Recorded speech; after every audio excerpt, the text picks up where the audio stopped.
Senhor presidente, senhoras e senhores senadores, nós acompanhamos também com bastante atenção o pronunciamento nessa tarde do nobre senador Paulo Paim, sempre com conhecimento e com um poder de síntese muito grande desse tema que é extremamente recorrente na vida dos brasileiros, principalmente neste momento, e sobre o qual o senador Paulo Paim tão bem conhece. Nós sabemos que a questão da reforma da Previdência, ela é uma questão que vem tomando corpo em todos os sentidos, dentro das suas transversalidades, com apoios, com parlamentares contra, mas há de se entender que a intenção do governo é absolutamente no sentido de resolver a médio e a longo prazo a questão da reforma da Previdência, porque senão nós entraremos em um caminho sem volta, uma crise profunda. Nós poderemos nos vermos mergulhados, caso contrário, caso não seja realizada a reforma da Previdência. Nós entendemos também que é fundamental as adequações, os ajustes, e aí o presidente Bolsonaro foi muito claro, transparente, franco, aberto, arejado, quando ele disse, ao entregar a reforma da Previdência na Câmara dos Deputados, que ali estava uma peça que deveria ser discutida pelo Parlamento, porque a palavra final era do Congresso Nacional. Só os mocos não escutaram. O presidente foi de uma clareza de uma janela sem vidros. Portanto, eu diria a todos aqueles que nos ouvem nesse momento e nos assistem nesse momento, em todos os rincões desse país, meu caro senador Jorge Cajuru, Vossa Excelência, que fez um comentário tão claro, tão importante, tão oportuno, como sempre, em relação a essa questão da reforma da Previdência, e o que na verdade nós estamos preocupados hoje é exatamente com esse puxa-encolhe, com essa briga de egos. Ao que levará a briga de egos?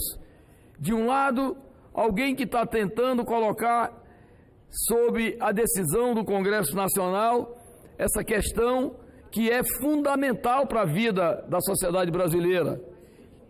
E, por outro lado, nós encontramos alguns que, talvez por questões de fórum íntimo, né, uma simples palavra, um simples comentário já vira quase que como se fosse uma afronta.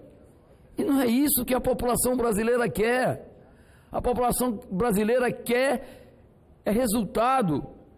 E os resultados começam e terminam aqui no Parlamento brasileiro, na Câmara e no Senado, na nossa casa. Então, são discussões tão pequenas, tão miúdas, tão inócuas, que às vezes nos assusta. Nós perdemos o alento, porque se aborrece com a palavra do presidente, o presidente procurando contemporizar no seu estilo conhecido pela população brasileira, que não é de hoje, ele simplesmente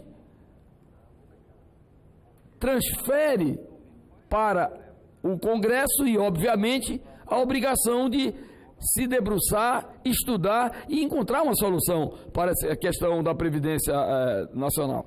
Então, eu realmente, minha gente, meus caros companheiros senadores, eu fico, às vezes, de uma forma contemplativa, muitas vezes no silêncio dos nossos momentos, eu fico pensando o que está contribuindo essas discussões, em que está contribuindo essas discussões, né? Esses ataques, esses avanços, esses recuos, esses acertos, esses desacertos, em nada. A população, aliás, que já começava a dar o benefício da dúvida à classe política, hoje está voltando a estaca zero, já não acredita mais em nós como não acreditava há meses atrás. Isso é fato, isso é verdade, porque são discussões tão miúdas que não engrandece, na verdade, os representantes na Câmara Alta e na Câmara Baixa desse país. Portanto, me preocupa. E eu, nesse final de semana, debruçado sobre alguns temas, eu escrevi nesse texto alguma coisa que talvez sirva até de balizamento para tudo isso. Brasil acima de tudo. Não é apenas uma exclamação com viés patriótico ou publicitário, mas uma imposição para todos nós. A população foi às ruas pedir mudanças. Voltou e conseguiu mudar radicalmente o Executivo e o Legislativo. A Câmara teve a segunda maior renovação da sua história, 52% de novos deputados. E aqui no Senado? Nunca houve uma mudança deste porte. De cada 4 senadores que tentaram a reeleição, 3 não conseguiram se reeleger, ou seja, 82% de renovação nesta casa. Ora, vocês querem um recado mais claro do que esse da sociedade? Não existe um recado mais claro do que esse da sociedade brasileira. A renovação quase absoluta. Exatamente porque a população quer resultados. Aqui, nós temos diante de nós um sobrevivente desta renovação, o senador Paulo Paim. E olha, sabemos, nobre senador Paulo Paim, porque Vossa Excelência está aqui de volta, brilhantemente representando o Rio Grande do Sul e o Brasil, porque Vossa Excelência tem coerência. Independente de ser um partido de um partido de oposição, tem altivez. Isso aí, na verdade, engrandece a política brasileira. Então, eu me encho de orgulho quando chego aqui e vejo uma figura da dimensão de Paulo Paim reeleito no universo de apenas 18%. 18%. 82% não se elegeram. Portanto, o que nós queremos aqui é que haja, meu Deus, nós queremos aqui unidade no essencial. E o que é o essencial?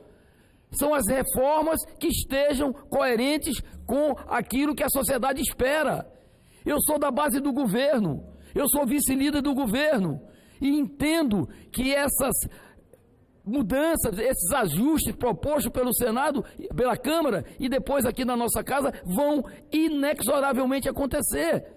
Agora, essa quebra de braço em nada está ajudando a nossa política. Eu concedo uma parte ao nobre senador Paulo Paim. Senador Chico